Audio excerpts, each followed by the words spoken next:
Le principal conseiller à la sécurité de Donald Trump, Michael Flynn, a démissionné lundi. L'ancien général était au centre d'une controverse pour avoir évoqué avec des diplomates russes les sanctions visant Moscou alors qu'il n'avait aucune fonction officielle. Aujourd'hui, 4 candidats sont en lice pour le remplacer. Lundi également, le Conseil de sécurité de l'ONU a condamné à l'unanimité le tir de missiles effectué dimanche par la Corée du Nord, tout en appelant les États membres à faire pression sur Pyongyang pour l'obliger à abandonner ses ambitions militaires. Une chaîne de télévision sud-coréenne a rapporté mardi le décès de Kim Jong-nam, le demi-frère du dirigeant nord-coréen Kim Jong-un. Âgé de 45 ans, le fils aîné de l'ex-dirigeant Kim Jong-il aurait été empoisonné par des aiguilles par 2 femmes non identifiées à l'aéroport international de Kuala Lumpur. Dans le cadre de l'enquête sur le meurtre de Kim Jong-nam, un nord-coréen a été arrêté tandis que 4 autres suspects sont recherchés.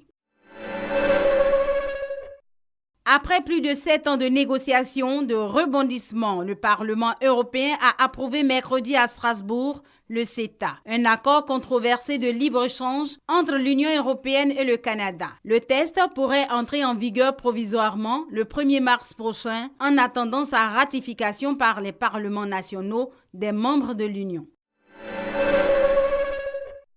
Une autre réunion, un autre rendez-vous. Jeudi, les 28 ministres de la Défense de l'OTAN se sont réunis au siège de l'Alliance Atlantique à Bruxelles. Au terme de 2 jours de discussion axés sur l'adaptation de l'Alliance, les ministres sont arrivés à un environnement de sécurité plus exigeant qui passe par un renforcement de la présence militaire de l'Alliance à l'est de l'Europe.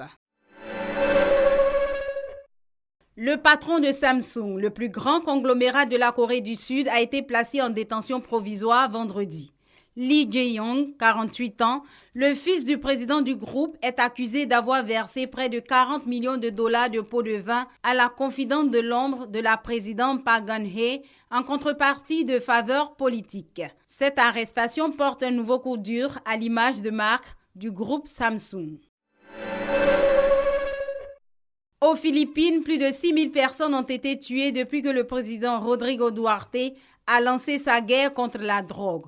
Samedi, des milliers de catholiques ont manifesté à Manille, dans la capitale, à l'appel de l'Église catholique contre les meurtres de la guerre anti-drogue.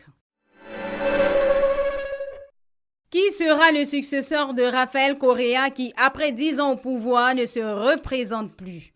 Quelques 12,8 millions d'Équatoriens doivent désigner ce dimanche le prochain chef d'État de l'Équateur parmi 8 candidats.